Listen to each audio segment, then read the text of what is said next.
देवाय। ओम नमो भगवते वासुदेवाय।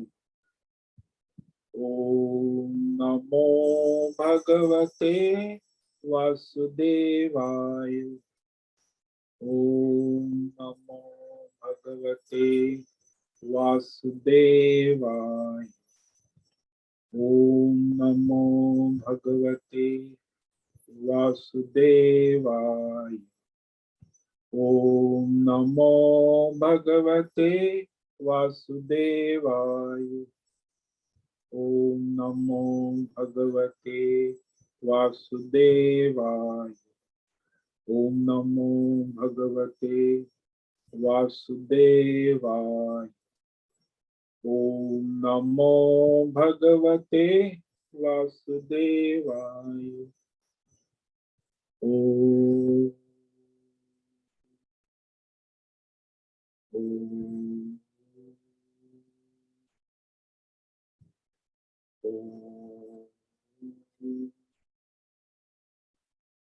ओम श्री परमात्मने नमो नमः। ओम गंगणपतये नमो नमः। ओम शं सरस्वत्यै नमो नमः। ओम गुरुभ्यो नमो नमः। ओम सहनाववतु सहनौ भुनक्तु सह वीर्यं करवावहै तेजस्विनावधीतमस्तु मा विद्विषावहै। ओम शांति शांति शांति। सदाशिवसमारम्भां शंकराचार्य मध्यमाम् अस्मदाचार्यपर्यन्तां वन्दे गुरुपरम्परां। वन्दे गुरुपरम्पराम्। ओम पार्थाय प्रतिबोधितां भगवता नारायणेन स्वयं व्यासेन ग्रथितां पुराणमुनिना मध्ये महाभारतम् अद्वैतामृतवर्षिणीं भगवतीम् अष्टादशाध्यायिनीं बक्त्वामनुसन्दधामि भगवत् गीते भवद्वेषिणीं। गीते भवद्वेषिणीं वसुदेवसुतं देवं कंसचाणूरमर्दनं देवकी परमानन्दं कृष्णं वन्दे जगद्गुरुं। कृष्णं वन्दे जगद्गुरुं। नमस्ते परमं ब्रह्म सच्चिदानन्दरूपाय निर्गुणाय नमस्तुभ्यं ओंकाराय नमो नमः। सर्वे दुर्गाणि तरन्तु सर्वे भद्राणि पश्यन्तु सर्वे सद्बुद्धिमाप्नोतु सर्वे सर्वत्र नन्दतु सर्वे सर्वत्र नन्दतु। ओम तत्सत्। ओम ओम ओम। आप सभी ऑनलाइन नेटवर्क पर उपस्थित भगवद गीता श्रवण साधकों को आज प्रातः का अभिवादन अभिनंदन अभिवंदन। हरि ओम हरि ओम हरि ओम। हम सबको आज का यह दिव्य दिन तन मन धन जन देश काल विषय वस्तु परिस्थिति अवस्थाओं के साथ आध्यात्मिक भौतिक दैविक क्षेत्र सभी को अपने अपने पूर्व में अनंत जन्मों में किए हुए संचित पाप पुण्य धर्म अधर्म मिश्र कर्मों के पके हुए फल स्वरूप वर्तमान में आज अपने अपने प्रारब्ध अनुसार परमेश्वरीय अचिंत्य योग माया के माध्यम से प्रसाद स्वरूप में प्राप्त हुआ है।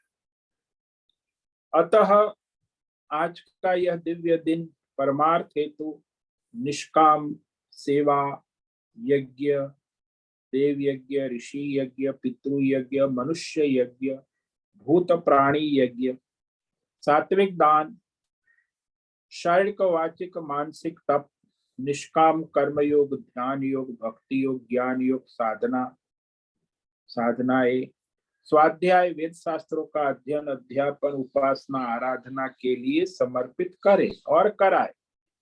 अत्यंत दुर्लभ मनुष्य जीवन को परमार्थ हेतु सार्थक करे और कराए। आज विक्रम संवत 2080 ज्येष्ठ मास शुक्ल पक्ष की त्रयोदशी तिथि। ये है 12:47 तक। उसके बाद चतुर्दशी लग जाती। आज है स्वाति नक्षत्र सायं 6:51 तक। उसके बाद विशाखा नक्षत्र लग जाता। आज है शुक्रवार और ग्रीष्म ऋतु चल रही। यहाँ ऋषिकेश का रात्रि का न्यूनतम तापमान 16 डिग्री और दिन का अधिकतम तापमान 32 डिग्री। आज बादल छाए हुए हैं और वायु की गति 5-10 किलोमीटर प्रति घंटा चल रही है। तो यह ईस्वी सन 2023 2 जून की और सुबह के 7 बजने वाले। कलयुग का प्रथम चरण 5248वां वर्ष 7वां वर्ष मनवंतर श्वेत वराह कल ब्रह्मा जी का 26वां दिन और 51वां वर्ष आज चल रहा है। तो ऐसे अनंत कोटि ब्रह्मा और ब्रह्मांडीय परमेश्वरीय अचिंत योग माया में हमारा यह एक ब्रह्मांड, इस ब्रह्मांड में ये पृथ्वी लोक में समुद्र के ऊपर जम्बू द्वीप और जम्बू द्वीप में विश्व का एकमात्र वैदिक राष्ट्र भारत में उत्तर हिमालय प्रांत में उत्तराखंड राज्य में टिहरी जिले में हिमालयन शिवालिक पर्वतमाला के अंतर्गत मणिकुट पर्वत के ऊपर नीलकंठ महादेव के सामने ऋषिकेश नगरी में मुनि की रेती प्रांत में शीशमजाड़ी अवधूत बाड़ा आश्रम में सी ब्लॉक 5 नंबर कमरे से पहले माले से गंगा किनारे हम स्वामी उत्तमानंद सरस्वती भगवत गीता के आचार्य शिष्य स्वामी चिन्मयानंद सरस्वती महाराज चिन्मय मिशन कैवल्याद्वैत वेद व्यास भगवत पाद शंकराचार्य की श्रृंगेरी संन्यास परंपरा से शिक्षित दीक्षित सनातन वैदिक भारतीय हिंदू धर्म अनुसार संपूर्ण भगवत गीता ज्ञान यज्ञ ऑनलाइन नेटवर्क पर चैतन्यमय जीवंत लाइव प्रसारण के अंतर्गत इस व्याख्यान माला में अध्याय 1 के श्लोक नंबर 13-14 पर संस्कृत एवं हिंदी में दिव्य पवित्र सरल व्यावहारिक पवित्र सटीक व्याख्यान करेंगे। पूर्ण वर्ण अक्षर पद वाक्य पंक्ति श्लोक अध्यायों की संगति संधि अन्वय शब्दार्थ वाक्यार्थ भावार्थ रहस्यार्थ के यथार्थ तात्पर्य सहित वैदिक शास्त्र वेदव्यास साहित्य शंकर भाष्य एवं परंपरागत सन्यासी आचार्यों की टीका टिप्पणी सहित आज का यह भगवद गीता व्याख्यान करेंगे। कृपया आप सभी श्रद्धा भक्ति ध्यान से परिपूर्ण होकर के यह दिव्य श्रवण साधना करें। इसमें से कुछ ग्रहण करें, कुछ धारण करें, कुछ अपने जीवन में चरितार्थ करें और उसमें निरंतरता लाए। अपनी अपनी आध्यात्मिक भौतिक दैवी अशांति द्वंद्व मोह विक्षेप अधार्मिक अशास्त्रीय भ्रम भ्रांतियों से रहित होकर शरीर इंद्रिय प्राण मन वचन कर्म से एक रूप एकाग्र होकर के शुद्ध सात्विक सूक्ष्म भगवत विवेक बुद्धि कर वेद शास्त्र एवं आचार्य परंपरा अनुसार विवेक करे और विवेक पुनः पुनः इस व्याख्यान का श्रवण करे, मनन करे, चिंतन करे, प्रचार प्रसार करे, लिंक भेजे, ग्रुप में शेयर करे, लेखन करे, अपना और सबका परम कल्याण करे और कराए।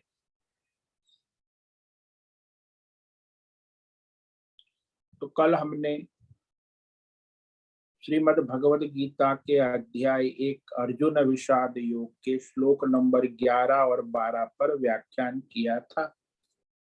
उसे संक्षेप में कहकर तो यहाँ दुर्योधन अपनी सेना के सभी सदस्यों को अनुरोध कर रहे हैं कि सभी मोर्चों पर प्रधान सेनापति की रक्षा से सारी सेना की रक्षा हो जाती। इसलिए दुर्योधन ने कहा, अयनेषु च सर्वेषु यथा भागमवस्थिताः भीष्ममेवाभिरक्षन्तु भवन्तः सर्व एव हि। दुर्योधन कहता है अपनी सेना के सभी सदस्यों को कि सभी सदस्य सर्वेषु यानी सभी सेना में जो भी है, सैनिक है, राजा है, योद्धा है, अयनेषु यानी अपनी व्यूह मोर्चों पर जहां जहां उनको रखा है, तो वहां अपने अपने मोर्चों पर अपने अपने व्यूह रचना में स्थित होकर सभी जहां अपनी अपनी जगह पे डटकर स्थित रहते हुए सभी सर्वे एवं सभी सेना के सदस्य यानी अपनी कौरव सेना के सदस्य सदैव भीष्म एव अभिरक्षन्तु भीष्म पितामह की ही सब ओर से रक्षा करे, तो बचाव करे या निगरानी करे, कहीं कहीं पांडव के पक्ष में न मिल जाए। तो दूसरी बात अभिरक्षन्तु यानी उनकी आज्ञा और आदेश का पालन करे। सेनापति की रक्षा से सारी सेना की रक्षा हो जाती है और सेना जो है उसकी रक्षा सेनापति से और सेनापति सेना की रक्षा करने में समर्थ होता है। सैनिक अपनी रक्षा इतनी नहीं कर सकता जितना सेनापति का, वो व्यू करता है ना, उसे पता है किस मोर्चे पर कहाँ क्या क्या संभावना। इसीलिए युद्ध के मैदान में सबसे प्राधान्य सेनापति का होता है। सेना तो उनके आदेश का पालन करती है, लड़ती है मोर्चे पर। अब दुर्योधन इतना बोल रहा है सुनकर और द्रोणाचार्य उपेक्षा से उदासीन भाव से सुन रहे हैं, तो वहां द्रोणाचार्य उसके बाजू में ही रथ में खड़े थे ना, द्रोणाचार्य भीष्म पितामह उनके। तो दुर्योधन की उपेक्षा देखकर और उसे हताश निराश देखकर दयावश, पितामह है, दादा है, दया से भीष्म ने पहले गरज कर सिंहनाद किया और सिंहनाद करने के बाद शंखनाद किया और इसी के साथ फिर वो युद्ध की घोषणा कौरव सेना की ओर से भीष्म पितामह के द्वारा की गई। तस्य संजनयन हर्षम कुरुवृद्ध पितामहः सिंहनादं विनद्योष्यै शंखं दध्मौ प्रतापवान। तो द्रोणाचार्य से एक पक्षा बात करते हुए दुर्योधन की वाणी को सुनकर कुरुवृद्ध, कौरव में सबसे वृद्ध, कौरव के पक्ष में भीष्म, बड़े प्रतापी, प्रतापवान, सूर्य जितना उसका तेज है, प्रताप है, अपनी संकल्प निष्ठा में दृढ़ है, धर्मात्मा है, बड़े समर्थ है, शक्तिशाली है, प्रतापवान, कहा एक दिन में सारी सेना का नाश करने में समर्थ है। और पितामह है उनके परदादा भीष्म ने तस्य हर्षम संजन, उस दुर्योधन के मन की व्याकुलता समझकर उसे हर्ष उत्पन्न करने के लिए, आश्वस्त करने के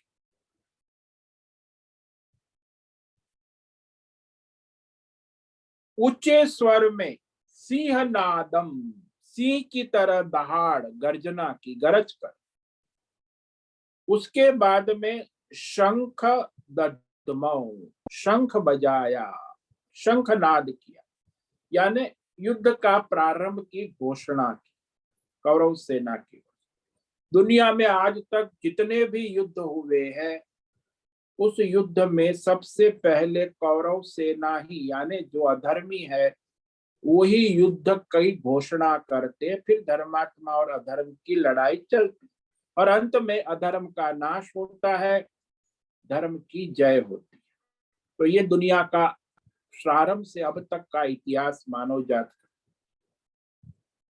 तो ये अधर्म के पक्ष में खड़े हैं ना सेनापति भीष्म, इसीलिए उन्होंने युद्ध की घोषणा कर दी, शंखनाद कर दी।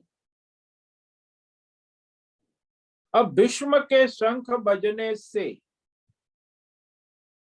युद्ध प्रारंभ की सूचना कौरव सेना और पांडव सेना को मिल गई।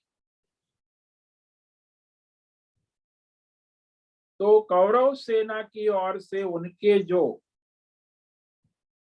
सारे योद्धा थे, बड़े बड़े कर्ण आदि, सभी ने अपने शंखनाद की और युद्ध सेना, कौरव सेना में जितने भी राजा आए थे उनकी सेनापति और उनकी सेना ने अपने अपने बैंड बाजे, पहले उसको ढोल नगाड़े, आज बैंड बाजा कहते हैं, तो सभी सेना का अपना बैंड होता है, बाजा होता है, बैंड बाजा।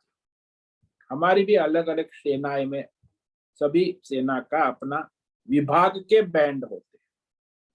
तो ढोल नगाड़े बाजे ये सारे जो है कौरव सेना के राजा जितने भी आए थे, सब उनके सेनापति और सैनिकों ने, जिसके पास कोई वाजिंत्र नहीं था बजाने का, वो अपने मुंह से चिल्लाते थे हो हल्ला कर। तो सभी ने घोषणा कर। तो आगे के श्लोक में युद्ध आरंभ की घोषणा सारी, अभी पहले तो भीष्म ने घोषणा की, उसके बाद संपूर्ण कौरव सेना ने युद्ध प्रारंभ की घोषणा कर दी। कौरव सेना युद्ध के लिए तैयार है। तो उन्होंने पहले अपने बैंड बाजे बजाए। श्लोक नंबर 13। तत शंखाश्च भैर्यश्च पणवानक गोमुखाः सहसैवाभ्यहन्यन्त सशब्दस्तु मूलोऽभवत्। अब जब भीष्म ने शंखनाद कर दिया तो उसके बाद कौरव सेना के सभी राजा और सेनापतियों ने अपने अपने शंख बजाए, अपने अपने बैंड बाजे बजाए, नगाड़े, ढोल, मृदंग, भैर्य, पणवानक, गोमुखा, सारे कौरव सेना की ओर से एकाएक एक साथ में बज उठे, अभ्यहन्यंत। और वो जो नाद था, शब्द का जो शब्द नाद, घोष, तुमुल अभवतः। तुमुल यानी बहुत ही बड़ा भारी कोलाहल जिसको कहते हो हल्ला। तो पृथ्वी और आकाश को गुंजायमान करता हुआ कोलाहल, भयंकर शोरगुल जिसको कहते तुमुल, ऐसा नाद जिसमें इतना शोरगुल होता है कि शोरगुल के सिवा और कुछ सुनाई नहीं देता। जैसे आप लोगों ने क्रिकेट देखी होगी, क्रिकेट मैच में जब कोई खिलाड़ी छक्का लगाता है तो वहां क्रिकेट के मैदान में 50,000 लोग दर्शक खड़े होकर ताली बजाते, बाजे बजाते हैं, आवाज करते हैं। तो वह जो कोलाहल 50,000, यहाँ तो 50 लाख लोग, 47 लाख लोग उसमें, इनमें तो कौरव सेना में तो 27 लाख लोग हैं, तो बड़ी सेना है। तो उस तरह यहाँ कौरव सेना में सब मिला के देखा जाए तो 47 लाख योद्धा मैदान में, पांडवों की 19 लाख और उनकी 27 लाख। अब इतने सारे 27 लाख सैनिक और उनके बैंड बाजे ढोल, तो सोचो कितना भयंकर शब्द नाद जो आकाश और पृथ्वी को गुंजायमान कर रहा है। देवता लोग कहने लगे कि लगता है कि प्रलय आ गया, क्योंकि 28 लाख कौरव सेना का शोरगुल होना कानों के पर्दे को फाड़ देने के बराबर।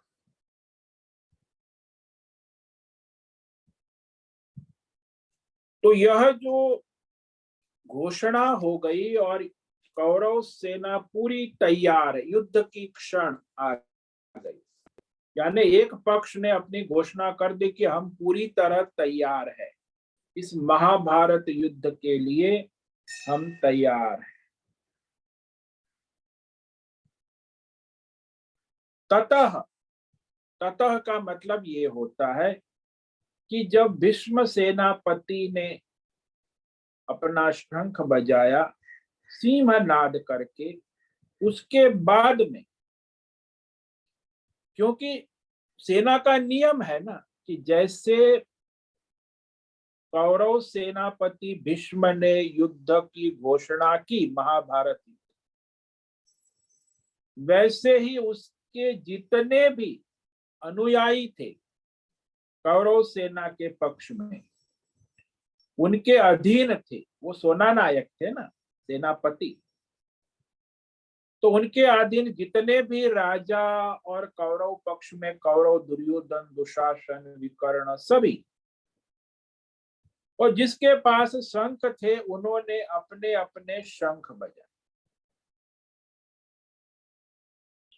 जिनके पास शंख नहीं थे तो द्रोणाचार्य, कर्ण, विकर्ण ने तो शंख बजाए, लेकिन जिनके पास शंख नहीं थे उनके पास तो ढोल, नगाड़े, बाजे, जो भी वाजिंत्र जिसके पास था, बाजे, तो सब शंख, नगाड़े, ढोल, मृदंग पूरा बजने लग गए।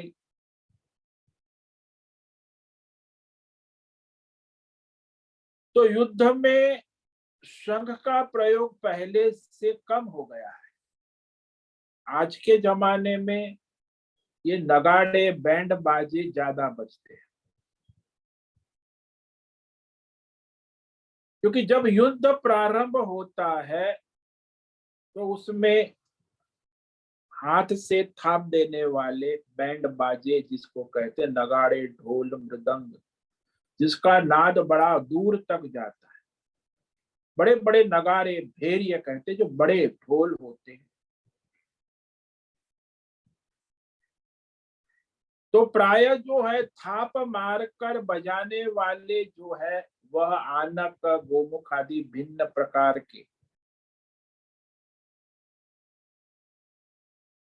ये सारे वाद्य उपकरण जो है वह बजाना, और उसका प्रयोजन क्या है, युद्ध शास्त्र की नीति के अनुसार उसमें वर्णन आया है कि अनेक प्रकार के बाजे बजाए जाते, हो हल्ला होता है। तो इस प्रकार ये बैंड बाजे बजने का रहस्य क्या है? सहसा अभ्यंत, एकाएक एक साथ कौरव सेना के सभी बैंड बाजे बजे, शंख भी बजा, नगाड़े भी बजे, और उसमें कोई क्रम नहीं है, सहसा कहा ना, सब ने अपने अपने बजाए एक साथ में, दधमौ।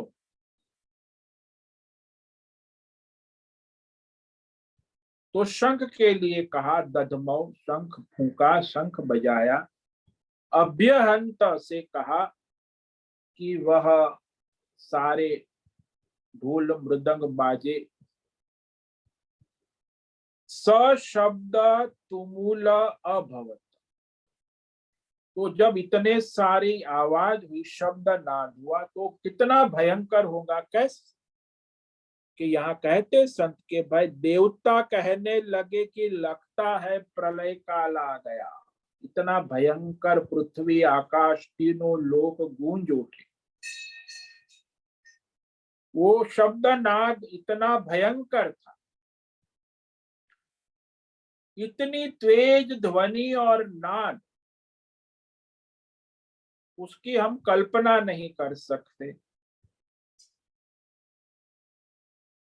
वो आवाज इसलिए की जाती है तो युद्ध शास्त्र के नियम के अनुसार कि सामने वाला जो प्रतिपक्षी पक्ष है, सेना खड़ी है, उसे हतोत्साह करने के। तो ये आवाज करने के कई तरह के ढंग होते।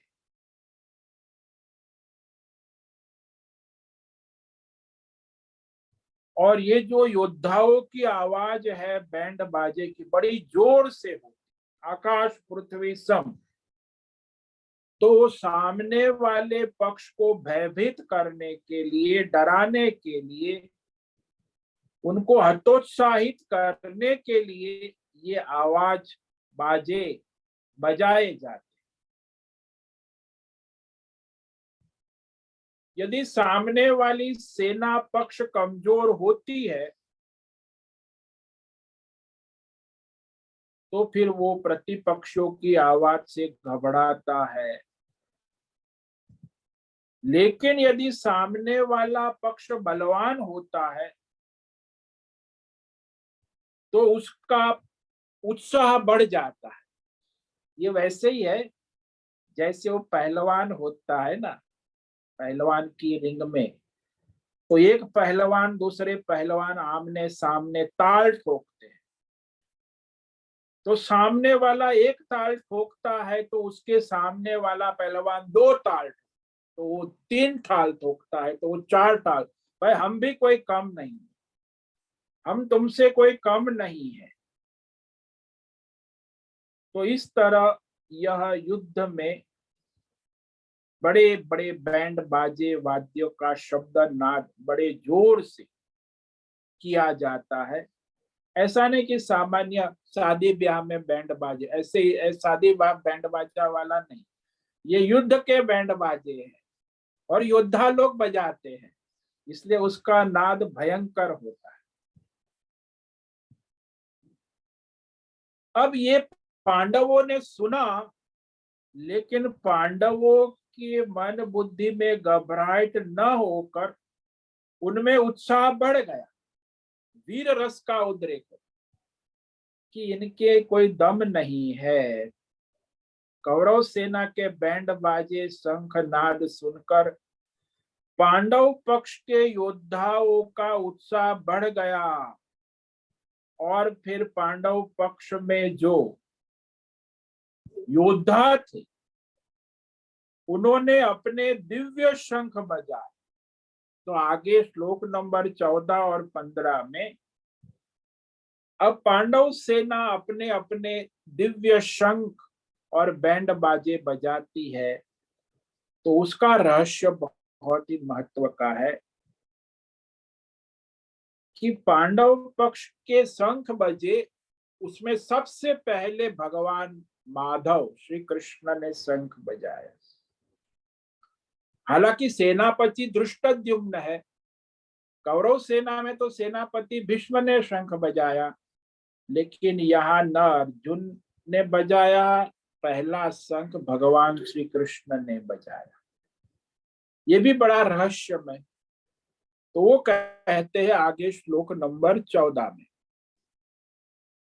कि कृष्ण भगवान के बाद अर्जुन, भीम, युधिष्ठिर, सहदेव, नकुल, पांडव सेना के सभी पांडवों के पास दिव्य शंख थे और दिव्य शंख उन्होंने बजाए। उसके बाद पांडव सेना के योद्धाओं ने, राजाओं ने अपने अपने दिव्य शंख और बैंड बाजे बजाए। तो ये श्लोक नंबर 14 में कहते हैं, 14 तत श्वेतैर्हैर्युक्तै महति स्यन्दने स्थितौ माधव पांडवश्चैव दिव्यौ शंखौ प्रदद्मतो।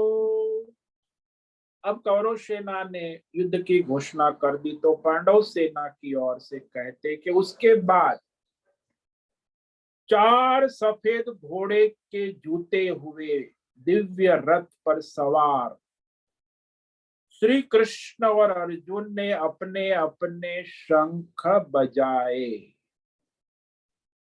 ततः उसके बाद कहते हैं श्वेतई, श्वेत यानी रक्त, दिव्य, सत्व गुण होता है ना, उसको सफेद होता है।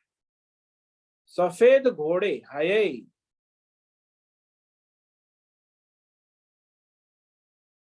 और बहुत ही महान, दिव्य, श्रेष्ठ, सर्वोत्तम दिव्य रथ। ये दिव्य रथ में बैठे। भाई अर्जुन को ये रथ अग्निदेव ने भेंट दिया था, दिव्य रथ है। तो उस रथ में बैठे हुए रथी और सारथी, सारथी तो श्री कृष्ण महाराज और रथी अर्जुन है। तो वैसे तो पहले रथी को शंख बजाना चाहिए, सारथी को बात, सारथी तो उसका आदेश, लेकिन उसने, भगवान ने ही सबसे पहले शंख बजाया, अर्जुन का आदेश नहीं सुना। माधव च पांडव,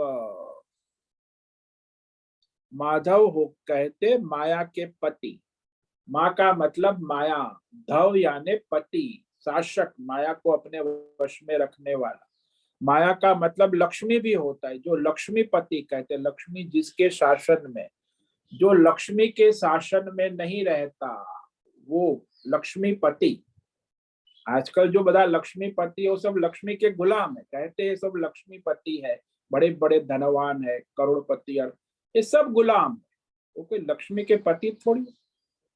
गुलाम को कहते बड़े धनवान है, भगवान ही लक्ष्मी के पति। और उन्होंने अपने दिव्य शंख बजाए। तो ये देखो बड़ा आश्चर्य है ना कि पांडव सेना का सेनापति धृष्टद्युम्न है, और वो अपनी मृत्यु तक सेनापति रहा। युद्ध में 3 दिन 4 दिन तक उसने सेनापतित्व निभाया। परंतु सचमुच में पांडव सेना में जो प्राधान्य था वो अर्जुन का था। अर्जुन के दिशा निर्देश में ही सेनापति अपना व्यू करता था। तो पांडव सेना की ओर से मुख्य, जैसे कौरव सेना की ओर से प्रधान सेनापति योद्धा भीष्म पितामह है, वैसे ही पांडव सेना की ओर से प्राधान्य अर्जुन का ही था, और किसी को वो प्राधान्य प्राप्त नहीं था। युधिष्ठिर को भी नहीं, भीम को भी नहीं, प्रधान योद्धा अर्जुन ही था। वो वैसा ही है आज के जमाने में, हम लोग देखते हैं ना ये राजनीति में कि ये आपके मोदी सरकार का जमाना है, 10 साल होने जा रहे, तो वह उनके जो भाजपा सत्ता में आती है तो उसमें मोदी का प्राधान्य, महत्ता मोदी की है। हालांकि भाजपा में 20 करोड़ राजनीतिक सदस्य है, उनके रजिस्टर्ड ऑफिशियल 20 करोड़, लेकिन मोदी को 30 करोड़ वोट मिले ना लोकसभा। 30 करोड़, देश की 1/4 लोगों ने उसे वोट दिया है। तो 30 करोड़ प्रजा का समर्थन उसे प्राप्त है लोकसभा चुनाव में। तो वह विश्व का सबसे बड़ा राजनीतिक दल है भाजपा, और विश्व का सबसे बड़ा नेता जिसको आज तक किसी को 30 करोड़ वोट नहीं मिले हैं तो इतने वोट से लोकशाही में जो नेता है वो मोदी है। तो सर्वोपरि भारत में राजनीति में मोदी का ही प्राधान्य है। वैसे ही पांडव सेना में भी अर्जुन का प्राधान्य है। भले बड़े भैया है युधिष्ठिर, भीम भी बड़े भैया है, लेकिन प्राधान्य अर्जुन का ही है। सेनापति भी है पांडव सेना का धृष्टद्युम्न। और बात ये है, पांडव सेना में आश्चर्य ये है कि अर्जुन का दिव्य रथ जो मिला है, वह दिव्य रथ जब खांडव वन का दहन कराया था ना, और अग्निदेव की परीक्षा की थी, तब अग्निदेव ने वहां खांडव वन को जलाया था, जहां पांडवों ने इंद्रप्रस्थ की स्थापना की। उस समय अग्नि देवता ने अर्जुन को प्रसन्न होकर यह दिव्य रथ दिया था, जो आज अर्जुन युद्ध के मैदान में लेके खड़ा है। तो ये रथ जो अग्निदेव ने कहा कि यह दिव्य रथ जो मैं तुम्हें दे रहा हूं, इस रथ पे सवार योद्धा को दुनिया का कोई योद्धा जीत नहीं सकता। कोई दूसरा योद्धा, हाँ भगवान के सिवा और कोई योद्धा, मनुष्य योद्धा, इस रथ में सवार योद्धा को कोई कभी जीत नहीं सकता, वो कभी जीता जा नहीं सकता। इतना इस दिव्य रथ का बल है, सामर्थ्य। और उसके रथ में 4 दिव्य घोड़े हैं, बिल्कुल सफेद रंग के। हय नाम के घोड़े हैं। हय कहा, हय, हय नाम घोड़े का तो है। हय का यह अर्थ, हय का मतलब होता है आकाश में उड़ने वाला, आकाश से याति, जो आकाश में उड़कर जाने वाला। उड़ने का मतलब ये मत समझना कि पैर पंख पक्षी की तरह उड़ सकता है। संसार में भी हम लोग जब कहते कोई तेजी से कार चला रहा है तो कहते उड़कर जा रहा है, ओवरटेक कर रहा है। तो बहुत तेज कोई चलता है, दौड़ता है, तो हम लोग भी कहते कि जा ये तो उड़ के जा रहा है। चलने पर भी पृथ्वी में कुछ कहते हैं लोग। आकाश में उड़ान के लिए तो कोई अवरोध नहीं, पृथ्वी में तो देखकर चलना पड़ता है। इसीलिए जब बहुत तेजी से चलना दौड़ना होता है तो उसे उड़ना कहते हैं। तात्पर्य ये है कि ऐसे तेज चल रहे हैं कि किसी प्रकार के प्रतिरोध को प्राप्त नहीं कर रहे हैं। ये अर्जुन के जो 4 घोड़े हैं, यह दिव्य घोड़े हैं, अत्यंत तेज चलने वाले।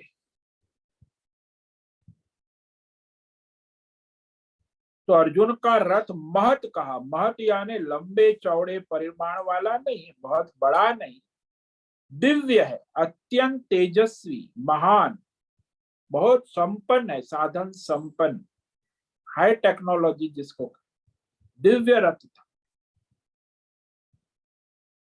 तो इस दिव्य रथ में 2 लोग ही बैठ सकते। रथ का नियम है, रथ में 3 लोग नहीं होते। किसी भी रथ में 2 लोग ही बैठते, सभी रथों में, एक रथी और दूसरा सारथी।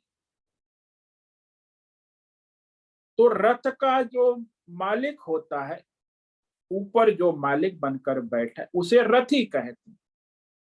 और जो उस मालिक रथी के आदेश अनुसार, निर्देश अनुसार रथ को चलाता है, उसे सारथी कहते हैं। आज की भाषा में मालिक और ड्राइवर। हालांकि अर्जुन वहां रथ में प्रधान रथी था, परंतु उसके जो सारथी थे वो भगवान श्री कृष्ण थे। और वो महाभारत युद्ध भूमि में जितने योद्धा उपस्थित थे, सब में सबसे ज्यादा युद्ध में कुशल भगवान श्री कृष्ण ही थे। तो पूरे महाभारत युद्ध में कुशल, लेकिन उसने प्रण लिया था, व्रत लिया था कि मैं हाथ में अस्त्र शस्त्र नहीं उठाऊंगा। जब राजसूय यज्ञ युधिष्ठिर ने किया था तो प्रश्न उठा था कि आज पृथ्वी लोक में सबसे श्रेष्ठ क्षत्रिय कौन, क्योंकि उसकी सबसे पहले पूजा होती है। क्षत्रियों में सर्वश्रेष्ठ क्षत्रिय कौन है?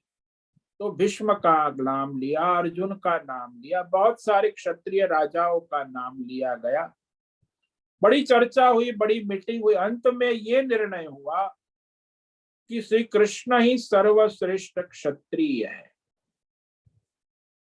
इसीलिए युधिष्ठिर ने राजसूय यज्ञ में श्री कृष्ण की क्षत्रिय योद्धा के रूप में सर्वप्रथम पूजा की। वो पूजा कर रहे थे, तब दुर्योधन का साथी शिशुपाल बड़ा विरोध करने लगा, गाली पर गाली बकने लगा। शिशुपाल ने 100 गाली बोली और वो मारा गया वही राजसूय यज्ञ। तो पांडव दल में सेनापति धृष्टद्युम्न था, परंतु प्रधान निर्देशक अर्जुन थे और क्षत्रियों में सर्वश्रेष्ठ माने जा चुके अर्जुन के सिवा भी श्री कृष्ण की श्रेष्ठता स्वयं सिद्ध है।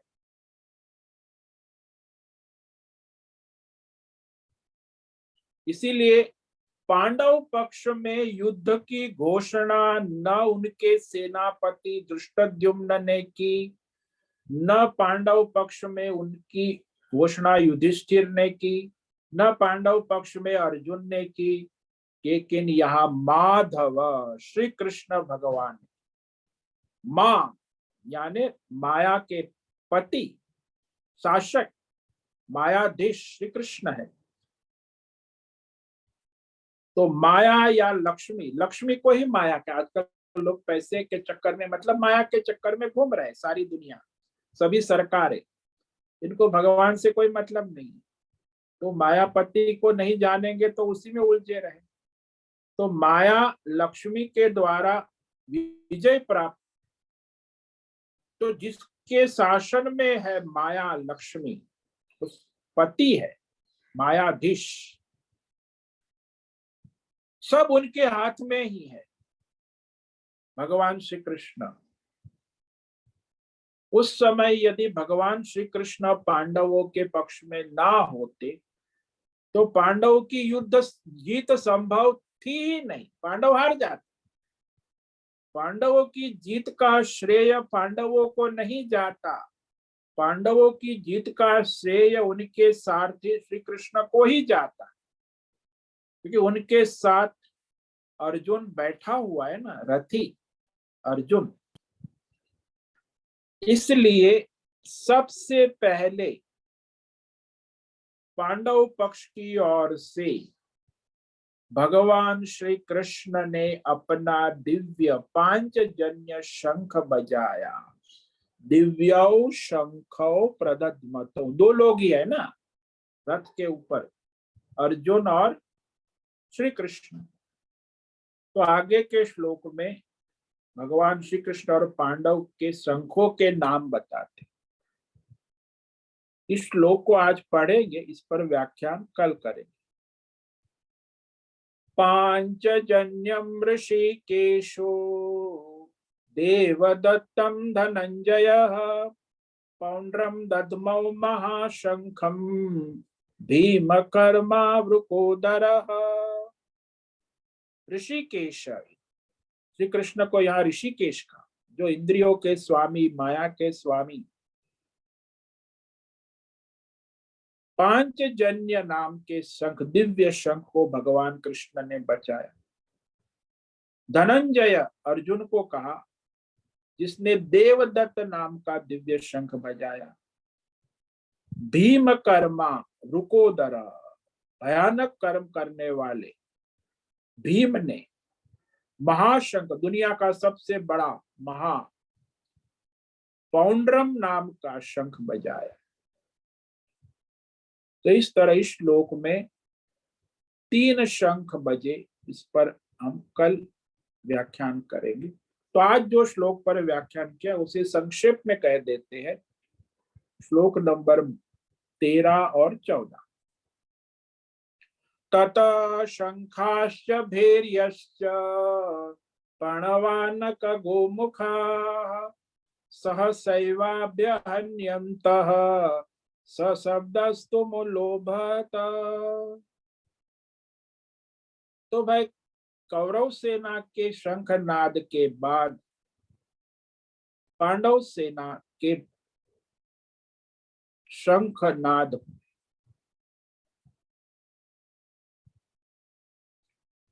तो यहाँ वो बड़ा भयंकर नाद था। भीष्म पितामह ने शंखनाद किया और युद्ध प्रारंभ की सूचना होने के बाद कौरव सेना में जो भी योद्धा थे उन्होंने अपने बैंड बाजे शंख आदि एक साथ में बज उठे एकाएक, और वो बड़ा तुमुल, बड़ा भयंकर नाद, पृथ्वी आकाश तीनों लोक गूंज उठे, भयानक कोलाहल शोरगुल हुआ,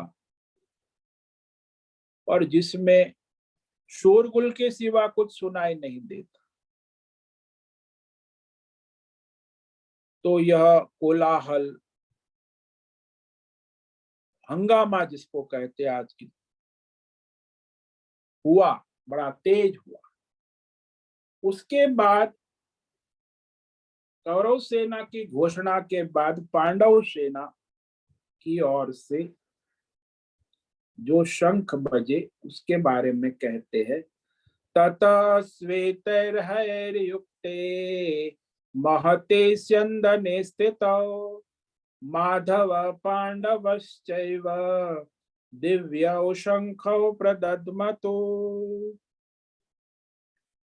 अब कौरव सेना के शंखनाद और युद्ध घोषणा के बाद अनंतर श्वेतैर्हयैर्युक्ते, सफेद 4 घोड़ों से युक्त, महति बहुत बड़ा, विशाल, श्रेष्ठ, दिव्य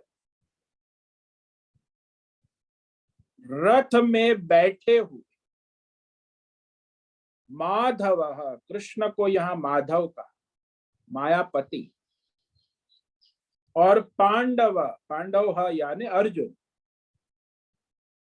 दोनों ने अपने अलौकिक दिव्य शंख को बजाए, अपने अपने दैवी शंख, दिव्य शंख को।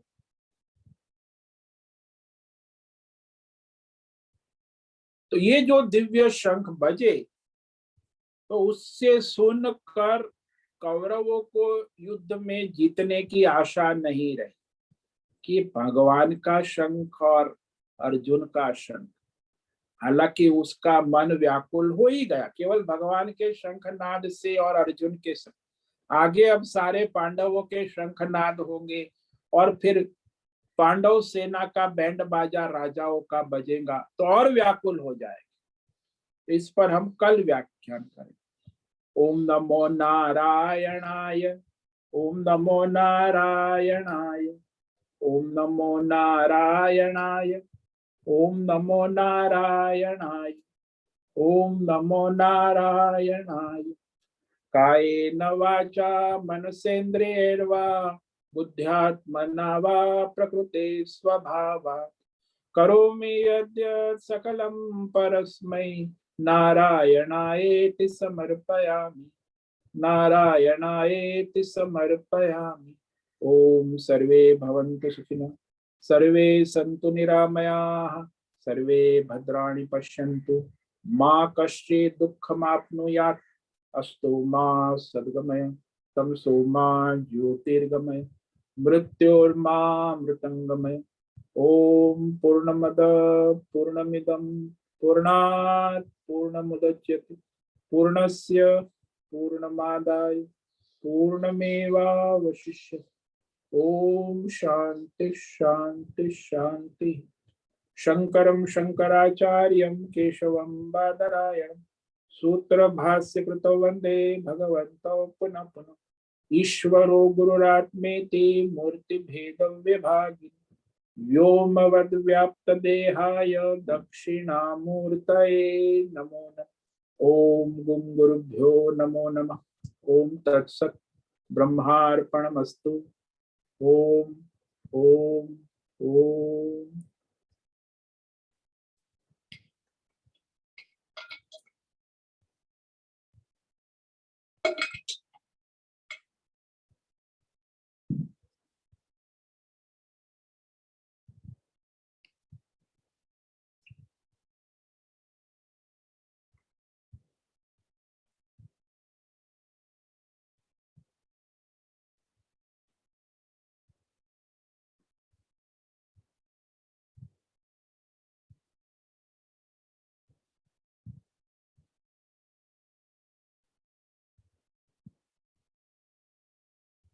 हमारा एक आगे का कार्यक्रम है दिवाली के बाद, नवंबर 20 से 27 तक 8 दिन यहाँ ऋषिकेश में आश्रम में। तो इस कार्यक्रम के लिए आपको पूर्व तैयारियां करनी होंगी। टिकट है, आना जाना, ये सब व्यवस्था है, तो उसकी तैयारी अब आप जून जुलाई में कर ले। तो जो भी आना चाहते वो वहाँ भद्रेश का संपर्क करे, अपना नाम रजिस्टर कराए और अपनी शिविर का जो दूसरे भी साधकों को प्रेरित करे। भाई उसमें हम भगवद गीता का 7वां अध्याय ज्ञान विज्ञान योग पर व्याख्यान करेंगे। तो शिविर की जानकारी आपको रोज भेजी जाती है और विशेष जानकारी के लिए आप संपर्क कर सकते हैं, तो आपको विशेष जानकारी भी दी जाए। तो ये शिविर में आप आइए और आपके आसपास स्वजन है जो है उन्हें स्पॉन्सर करे, अपने रिश्तेदारों को ले आए, तो शिविर का लाभ स्वयं भी ले और दूसरों को भी लेवावे। तो ये जो दिव्य शिविर है, हर साल हम दिवाली के बाद अष्टमी से लेके देव दिवाली कार्तिक पूर्णिमा को हवन होकर समाप्त होता है। तो ये 7 दिन की सप्ताह और 8वें दिन हवन गीता और भंडारा संतों का होता है। तो ये जो है कार्यक्रम, उसके लिए आप लोग सब तत्पर रहे, प्रयत्न करें अपना अपना और उसकी तैयारी करें। आश्रम में 125-150 लोगों की रहने की व्यवस्था है, उससे ज्यादा लोग नहीं रह सकते। तो उसमें जो पहला आएगा उसे पहला बुकिंग रजिस्ट्रेशन हो गया, एक बार फुल हो गया उसके बाद किसी को नहीं रजिस्टर दे सकते, इसीलिए 125-150 लोग ही इसमें सम्मिलित हो सकते। तो इस शिविर का आप भी लाभ ले और दूसरे को भी लेवा। बाकी रविवार को हमारा सत्संग होता है शाम को 6 से 7। इस रविवार को कुछ कारण से नहीं हो पाया, लेकिन इस रविवार को होगा शाम को 6 से 7। वहां सत्संग हर रविवार का साप्ताहिक सत्संग है, रविवार को शाम को 6 से 7। और ये हमारा प्रतिदिन का सत्संग तो आप सुन ही रहे, प्रतिदिन सुबह 7:15 से 7:45। तो उसका तो आप लाभ ले रहे और कार्यक्रमों का भी लाभ ले और लेवावे। अब 5 मिनट है, किसी को कोई प्रश्न पूछना है पूछ सकते।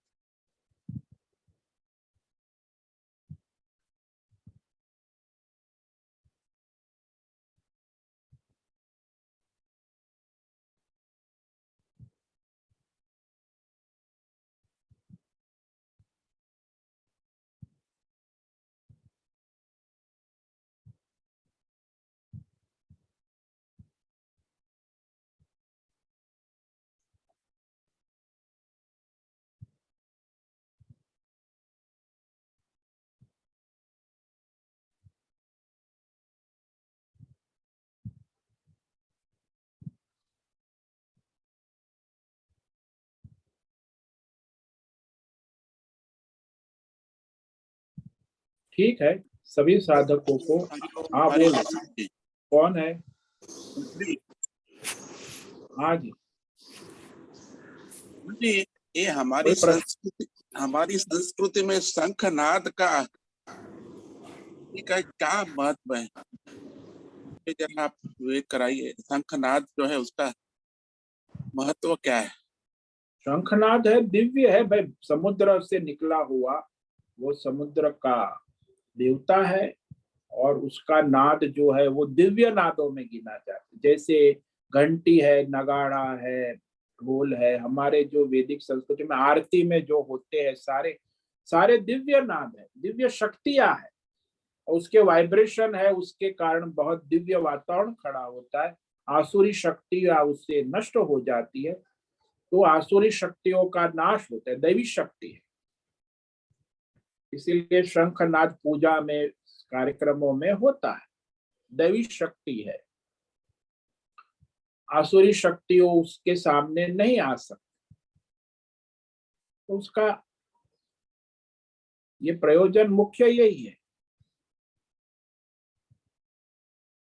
युद्ध में तो युद्ध के लिए घोषणा होती है, अभी आज के जमाने में बैंड बाजे, मृदंग, ढोल बजते हैं। तो शंख नाद वो ईश्वरीय शक्ति है। वो शंख कोई मानवीय सृष्टि नहीं है, शंख समुद्र में ईश्वरीय सृष्टि है, और उसकी आवाज जो है, नाद, वो भी ईश्वरीय है, दैवी है, वो शक्ति है। शब्द जैसे ओम है, जैसे भगवान का नाम है, वैसे ही शंख नाद, नाद में भी दिव्य नाद होते जो ईश्वरीय है।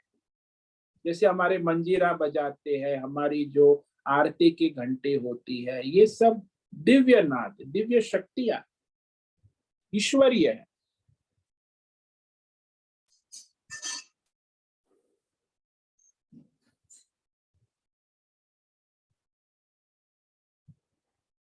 समझ में आया? हाँ स्वामी जी। और ये जो है शंखनाद कब, कहाँ, कैसे करना है, वो भी पूरा शास्त्र होगा ना? हाँ, वो जब प्रारंभ करते युद्ध के मैदान में, पूजा का प्रारंभ होता है, तब शंखनाद होता है। कोई दिव्य कार्य होता है प्रारंभ, तो उस प्रारंभ में उसका आरंभ होता है, प्रारंभ की घोषणा है। चाहे आपका कोई कार्यक्रम है, दैवी यज्ञ है, उसका प्रारंभ हो रहा है, तो प्रारंभ, उद्घाटन करने के लिए उसका प्रथम नाद होता है, उसके बाद बैंड बाजे बजते। तो शंखनाद के बाद ही वो पहला नाद है, दिव्य नाद। जैसे ओपनिंग बैट्समैन है ना, सभी म्यूजिक इंस्ट्रूमेंट में वो पहला ओपनिंग, उसके बाद बाकी सब बाजे बजते हैं। सभी नादों में उसका प्राधान्य है, इसलिए वो सर्वश्रेष्ठ नाद है। जितने भी नाद है, वाजिंत्र है, ढोल है, बाजे है, उसमें सबसे श्रेष्ठ हमारे सनातन धर्म में शंखनाद है।